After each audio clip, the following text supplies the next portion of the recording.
Taib, siapakah beliau Syekh Muhammad bin Abdul Wahhab rahimahullahu taala? Ya. Saya akan jelaskan sejarah beliau secara singkat. Ya, nama beliau adalah Muhammad bin Abdul Wahhab bin Sulaiman ya, bin Ali bin Muhammad bin Ahmad bin Rashid At-Tamimi, lahir 1115 Hijriyah dan wafat ya 1206 Hijriyah. Kemudian ya kita akan sebutkan sejarahnya secara singkat tentang dakwah beliau ya.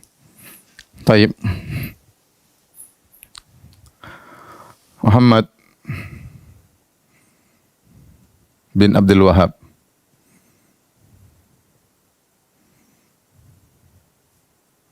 At-Tamimi ya. Dari Bani Tamim ya. Yang orang mengatakan sebagai Wahabi ya. Nisbah kepada bapaknya Wahabi. Padahal kita tahu Wahabi ini adalah nama Allah ya. Ini adalah nama Allah.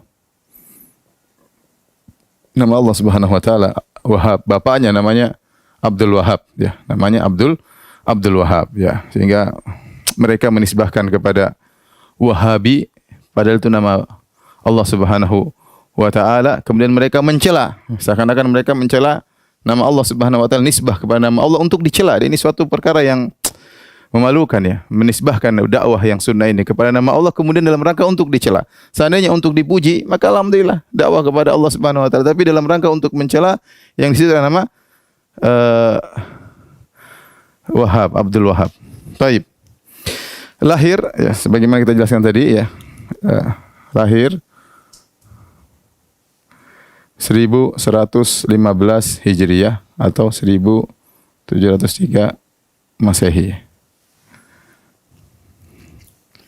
Kemudian wafat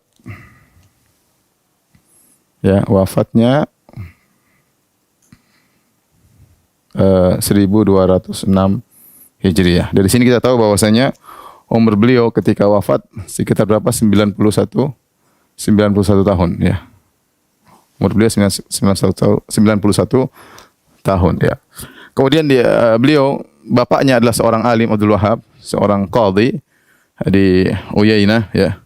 Yang beliau ya orang alim bermadzhab Hambali ya, sehingga Syekh Muhammad bin Abdul Wahhab belajar dengan ayahnya tentunya. Kemudian di antara sirah beliau ya, sirah beliau atau biografi beliau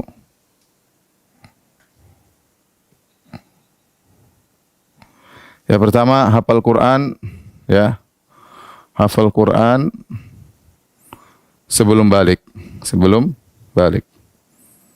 Ada yang mengatakan umur 12, ada yang mengatakan 10. Yang intinya sebelum balik beliau sudah hafal Quran. Bahkan beliau menjadi imam ya, mengimami kaum muslimin dengan hafalan beliau ya. Sejak kecil beliau sudah semangat belajar agama sampai ya ketika beliau balik ya sebelum 15 tahun. Kalau tidak salah ya, beliau balik sekitar umur 13 ya. Kalau tidak salah ya, beliau balik ya sekitar umur 13 tahun ya. Ketika itu ayahnya pun menikahkan beliau. Beliau pun menikah ya. Di umur tersebut beliau menikah. Tentunya tatkala ayahnya menikahkan beliau di umur 13 tahun, ini berarti orang dewasa, artinya tidak mungkin anaknya masih main kelereng terus dinikahkan ya. Ini berarti beliau orangnya serius ya. Buktinya sebelum balik sudah hafal Quran, bahkan jadi imam, bukan sekedar hafal-hafal saja kemudian hafal dan lupa sebagaimana dalam sebagian pondok-pondok yang membanggakan sudah hafal ternyata lupa. Enggak, ini jadi imam di belakangnya kaum muslimin, menunjukkan hafalan beliau kuat. Dan seorang hafal Quran dengan hafalan yang kuat belum sampai balik itu menunjukkan keseriusan. Sehingga beliau dinikahkan oleh ayahnya ya sekitar umur 13 tahun ya, menunjukkan keseriusan beliau ya.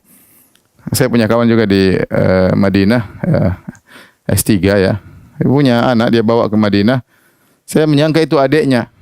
Saya bilang, ini adik kamu. Kata dia, enggak, Firanda, ini anak saya. Loh kok bisa? Kata dia, saya nikah umur 12 tahun. Jadi memang ada di antara mereka yang menikah dengan cepat ya. Taib, setelah itu di umur yang sama ya, sekitar umur 12 atau 13 tahun beliau haji. Sekitar umur 12 atau 13 tahun beliau berhaji. Ya. Ya, berhaji itu sekitar tahun 1127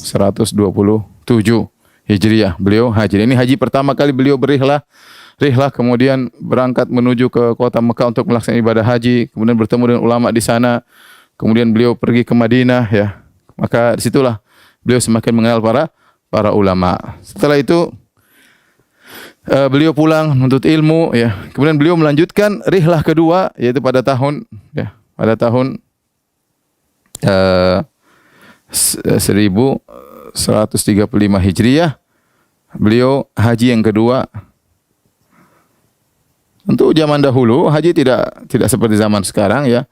Dari Najd menuju ke Mekah ya 1000-an kilo jauh ya, 1000-an kilo, 800 kilo, 1000-an kilo jauh. Kemudian perjalanan ini berarti tidak gampang haji ketika saat itu. Tapi beliau sudah berhaji dan bahkan beliau semangat untuk haji yang kedua kali. Tapi yang kedua kali beliau tidak segera pulang.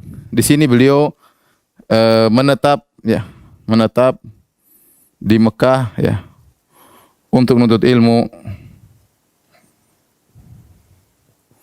Kemudian beliau berpindah-pindah kota, lalu berpindah-pindah kota untuk menuntut ilmu. Di antaranya ke kota Madinah, beliau belajar sama Syekh Muhammad Haid Sindi ya, untuk menuntut ilmu ya. Ya, sampai beliau ke Basrah, ke Irak ya. Beliau menuntut ilmu, jadi berrihlah. Lama, bertahun-tahun beliau kemudian menuntut ilmu. Dan beliau suka membaca buku Syekhul Islam Ibn Taimiyah dan Ibnu Qayyim ya. Beliau hobi membaca buku Ibn Taimiyah dan Ibnu Qayyim rahimahumullah. Ya. Rupanya semangat Ibnu Taimiyah dan Ibnu Qayyim dalam masalah tauhid ya ini merasuk dalam raga beliau Syekh Muhammad bin Abdul Wahhab rahimahullahu taala. Setelah sekian lama beliau menuntut ilmu, akhirnya beliau balik ke kampung beliau. Setelah itu beliau balik ke kampung beliau ya. Di sana beliau ketika pulang, rupanya ayahnya qadhi. Ayahnya sudah pindah ke Huraimila ya. Ayahnya beliau lahirkan di Uyainah. Lahir di mana? Di Uyainah. Ya. Di sebelah timur kota Madinah ya, sebelah arah Riyadh sana ya. Ayahnya sudah pindah ke Al-Huraimila ya. Ya. Maka Syekh Abdul Wahhab pun pindah ke Al-Huraimila ya. Kemudian ayahnya meninggal, ayahnya wafat.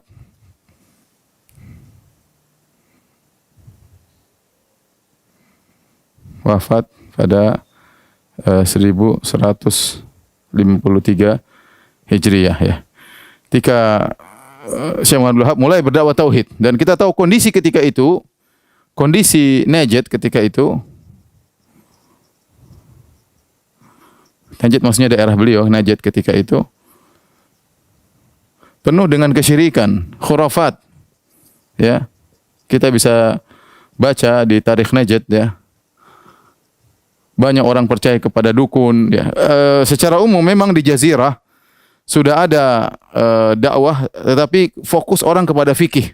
Sampai di sana ada fikih Hambali, fikih Syafi'i, fikih Hanafi, kemudian fikih Maliki.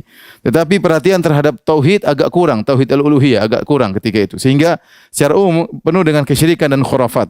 Ya, di antaranya ya banyak orang-orang percaya kepada dukun, ya, banyak orang pakai jimat, ya. Ada banyak percaya dukun. Kemudian banyak percaya jimat. Kemudian kuburan diagungkan, bahkan ditawafi, ditawaf ya.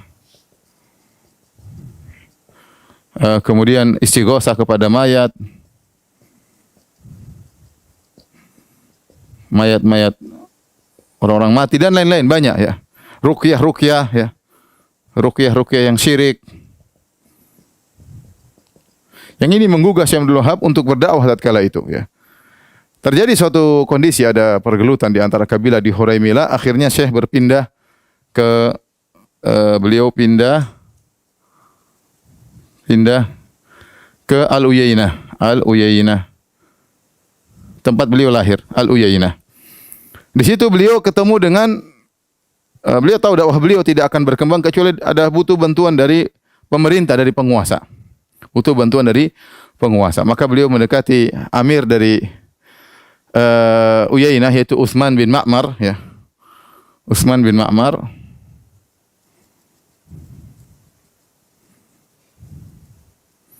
Amir Uyainah. Setelah itu kemudian beliau berdakwah melalui bantuan Utsman bin Ma'mar. Ya. Mulailah ketika itu beliau semakin kencang dalam berdakwah. Semakin berdakwah. Di antara yang disebutkan oleh para ulama bagaimana dakwah beliau adalah beliau mendakwahi orang-orang yang minta pertolongan kepada kuburan yang disangka adalah kuburan Zaid bin Khattab, yaitu saudaranya Umar bin Khattab radhiyallahu taala anhu ya. Ya, di situ ada kuburannya, dibuat kubahnya ya, diagungkan, orang-orang datang. Maka beliau datang dengan berbulan-bulan beliau berkata kepada masyarakat situ, beliau bernahi mungkar, beliau berkata, Allahu khairun min Zaid. Allah lebih baik daripada Zaid. Mintalah kepada Allah, Allah lebih baik daripada Zaid. Tapi mereka tidak peduli, mereka terus melakukan kesyirikan dan beliau hanya selalu mengatakan Allahu khairun min Zaid. Allah lebih baik daripada Zaid berbulan-bulan. Namun akhirnya tatkala beliau sudah dibantu oleh Utsman bin Ma'mar, maka apa yang beliau lakukan di antaranya ya dengan bantuan amir tersebut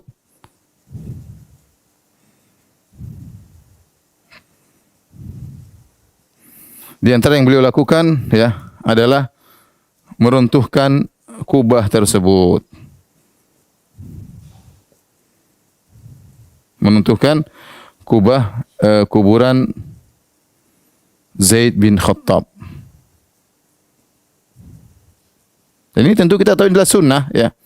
Bukankah dalam Sahih Muslim Ali bin Abi Thalib berkata kepada Abu Hayyaj, "Ala aba'atsuka ala ma ba'athani Rasulullah sallallahu maukah aku utus engkau, aku tugas engkau sebagaimana Rasulullah sallallahu pernah menugaskan aku," kata Ali. "Allah tada timsalan illa tamastahu wala qabran musyrifan illa sawaitahu." Jangan kau biarkan ada patung kecuali hancurkan, dan jangan kau biarkan ada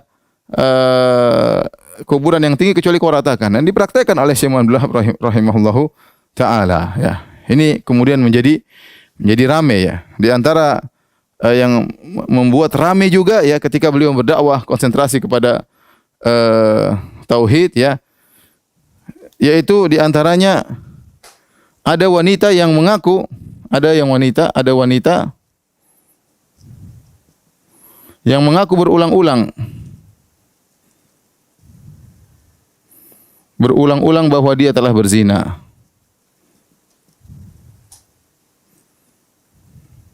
Akhirnya apa? Ditegakkan hukum had. Akhirnya dirajam. Ini bikin heboh tatkala itu ya. Bikin heboh. Ya, ditegakkan hukum had ya di Uyainah. Dan ramailah ketika itu berita, mulailah dakwah Syekh Abdul Wahab mulai tersebar. Karena heboh ya, dakwah tentang tauhid, melarang ini, melarang anu, kemudian sampai ada yang kubah dihancurkan, sementara itu semua orang menggantungkan kubah tersebut ya. Kemudian akhirnya ada wanita juga yang akhirnya dirajam ya, karena sudah berulang-ulang minta ditegakkan had dan mengaku jadi rajam, akhirnya jadi heboh ya. Taib.